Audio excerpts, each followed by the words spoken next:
guys, balik lagi sama gue Yeni. Dan kali ini gue lagi mau ngomongin iPhone XS Max second box, tapi yang warna silvernya.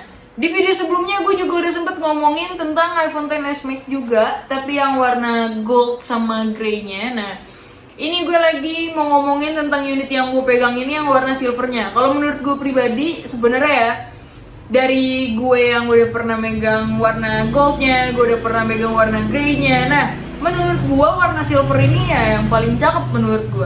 Nih.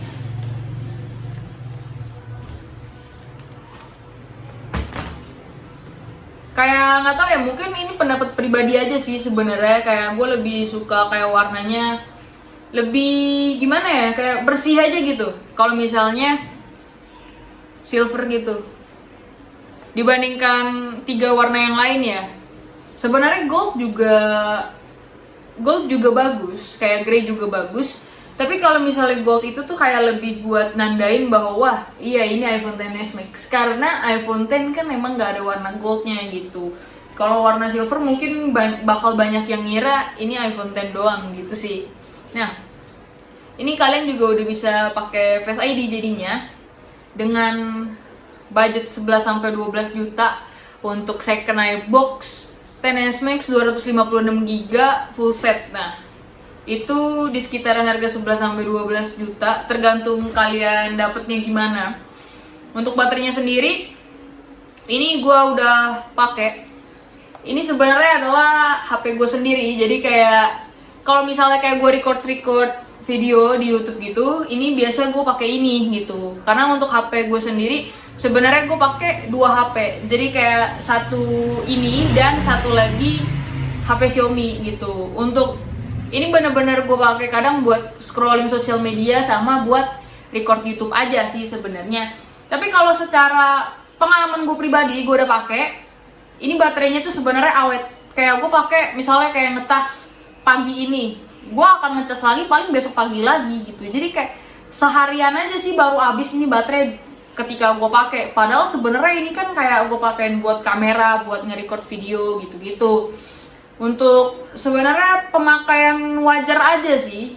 Kayak baterainya itu kalau misalnya kayak di atas kertas kan spesifikasi 2900-an mAh. Tapi secara pemakaian biasa ya, itu bisa awet sampai seharian. Jadi kayak yang tadi gue bilang, kalau gue ngecas pagi ini, ngecas lagi ya besok pagi lagi gitu. Untuk semuanya gue nggak ada komplainan apa-apa sih ya. Secara pengalaman gue, ini juga kan waktu pertama kali gue beli di second juga. Gue beli second iBox, cuma emang udah dari mungkin sekitar 1-2 bulan lalu lah gue beli. Sama ini second iBox juga gue beli di kisaran harga 11-12 juta. Tergantung kalian dapet penjualnya gimana, tergantung kalian nego harganya lah gimana gitu kan. Tapi emang pasarannya segitu. Kayak 11 bisa sih sebenarnya, 11 kalau misalnya kalian hoki. Cuma ya paling rata-rata mungkin sekitaran 11-12 lah, 11an lebih 12 gitu. Nah, selama gue pakai ini second, gue juga pada saat gue beli ini baru tangan pertamanya, baru pemakaian sekitaran setahun. Iya dong, karena kan ini aja dirilis September 2018 ya kan. Berarti kalau tetap intinya tangan pertama bakal pakai sekitar setahunan lebih gitu. Selama gue pakai ini mungkin sekitar 1-2 bulan, gue nggak ada ngerasain kayak masalah yang gimana gitu sih. Maksudnya kayak overheat atau apa, gue tidak merasakan itu. Meskipun kayak sampai baterainya sisa 10%, sisa 5% itu juga, tapi gue nggak merasakan bahwa dia overheat di sekitaran sini-sini sih, di kayak di dekat kameranya gitu. Gue tidak merasakan dia overheat. Untuk baterai health-nya sendiri pada saat gue beli, ini gue dapet di baterai health 93%. Tapi sekarang gue pakai udah di 91%. Gue nggak ada update iOS atau apapun, tapi mungkin ya karena gue suka pakai HP-nya ini kayak tunggu 5% baru gue charge. Seharusnya kan emang nggak boleh, mesti kayak di 20-an% itu udah mesti lo charge lagi gitu.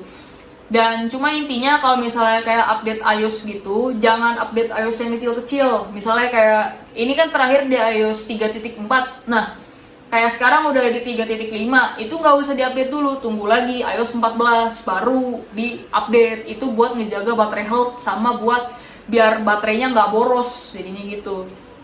Ini untuk semuanya sih gue tidak merasakan kendala apa-apa selama gue 1-2 bulan pemakaian ini. Pemakaian biasa ya maksudnya, dan gue juga memang bukan yang gaming juga gitu. Nah, untuk kamera sendiri memang gue nggak ada protes, mau dia kamera depan, kamera belakang, ini gue nggak ada protes sama sekali. Apalagi kalau misalnya kayak buat nonton video, buat streaming film, ini juga enak banget kayak dengan layarnya yang udah OLED gitu, jadi jernih aja gitu ketika lo detail dalam streamingnya itu, filmnya itu enak gitu dilihat sama mata karena layarnya juga udah OLED gitu sih. Oke, cukup segitu dulu video dari gue. Jangan lupa buat subscribe, like, dan komen. Oh ya, cerita juga dong mungkin pendapat kalian, pengalaman kalian, misalnya kayak kalian dari user Android terus ganti ke iPhone, terus habis itu, atau misalnya dari user iPhone ganti ke Android gitu. Karena kalau gue pribadi, HP gue memang dua, jadi HP gue ini satu sama HP gue Xiaomi gitu.